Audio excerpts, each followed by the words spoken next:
मेरा नाम कविता है और मैं टिमरनी मध्य प्रदेश की रहने वाली हूँ। मेरे जीवन साधारण रहा है बहुत। घर में माहौल यही था कि लड़की हूँ तो पढ़ाई करना है और सरकारी नौकरी करना है, और सरकारी नौकरी वो भी टीचर की, अगर क्योंकि लड़कियों के लिए सेफ़ नौकरी वही होती है। तो मैंने अपना ग्रेजुएशन कंप्लीट किया, पोस्ट ग्रेजुएशन कंप्लीट किया। उसके बाद मैंने पास ही के गाँव में जो 3 किलोमीटर था वहाँ पर पढ़ाना शुरू किया। वो गवर्नमेंट स्कूल था, तो वहाँ मैं जब पढ़ाने गई थी तो मैंने शुरुआत में देखा कि बच्चे बहुत कम आते थे। तो मैंने कारण जानने की कोशिश की, टीचर से बात की, तो टीचर्स ने कुछ अजीब-सा रिप्लाई किया मुझे कि बच्चे तो आते हैं, खाने आते हैं या फिर ड्रेस और पैसे लेने आते हैं। एससी वाले बच्चे, ओबीसी वाले बच्चे एक साथ खाना कभी भी नहीं खाते थे। ओबीसी वाले बच्चे हमेशा बाहर जाके खाना खाते थे। अगर खाना परोसना भी होता था तो वो भी ओबीसी वाले बच्चे ही करते थे। तो ये बात मुझे बहुत खटकती थी कि यार ऐसा क्यों है? मैं भी तो एक एससी से ही हूँ। तो मेरे साथ तो नहीं हुआ, पर इनके साथ ऐसा क्यों हो रहा है?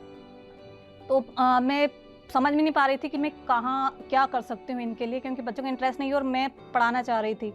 तो मेरे कुछ साथी थे जो मेरे सीनियर्स थे कॉलेज में, वो भी यूथ के साथ कुछ काम करना चाह रहे थे कि हाँ, करना चाहिए यूथ के साथ, क्योंकि उनकी अलग स्टोरी थी। तो मैं उनसे बात कर रही थी, तो फिर वहाँ से आइडिया निकल कर आया कि बच्चों के लिए अगर कुछ करना है तो हम, और उनको यूथ के साथ करना है तो हम एक कुछ आइडिया निकल कर आया एक शैडो कास्ट, जो हमने संस्था बनाई। फिर हम संविधान को लेकर काम कर रहे हैं, क्योंकि हम जिस जगह पर रहते हैं वो एरिया ऐसा है कि जहाँ पर आप संविधान की बात कर रहे हैं, मतलब आप अ, बहुत गलत काम कर रहे हो इस तरीके से।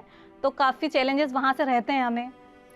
एनएफआई के साथ जुड़ने के बाद मुझे लगता है कि शायद एक एनर्जी मिली है बड़ी, क्योंकि हम अपने काम को और बेहतर कर पाएंगे। हम संविधान की जो बात कर रहे हैं कि हम लोगों तक पहुँचे वो, तो वो हम उसको बेहतर कर पाएंगे। और इंडिविजुअली मैं अपनी खुद की बात करूँ तो शायद मुझे लगता है कि मैं अपने आप को और बेहतर तरीके से जान पाऊँगी। मैं मेरा जो लीडरशिप है मैं उसको और बेहतर कर पाऊँगी। जो हमारे टीम है उसका कैपेसिटी और बढ़ेगा। अगर मैं अपनी बात कहूँ तो मुझ में जो बदलाव आया है वो एक, मेरी लीडरशिप बहुत ज़्यादा निखर कर आई है अभी। कॉन्फिडेंस बहुत ज़्यादा बढ़ा है अभी। अभी हमारे प्रोग्राम हुआ तो उसमें कम से कम 2,500 से 3,000 लोगों के सामने मैंने अपनी बात रखी है, तो वो एक बहुत बड़ी बात थी मेरे लिए। साथ ही मेरे महिला मुद्दों को लेकर बहुत ज़्यादा समझ बढ़ी है। एडमिनिस्ट्रेशन, फाइनेंस को लेकर मेरे ओरिएंटेशन बहुत ज़्यादा बढ़ गया है। संवैधानिक मूल्यों को मैंने और ज़्यादा जीना सीखा है। मैं और जी रही हूँ उसको ज़्यादा, क्योंकि जब तक हम संवैधानिक मूल्यों को खुद नहीं जिएँगे, हम लोगों को कैसे कहेंगे कि उनको जीना है। तो मैं और ज़्यादा बंधुता को और ज़्यादा हार्मनी को जीने का कोशिश कर रही हूँ।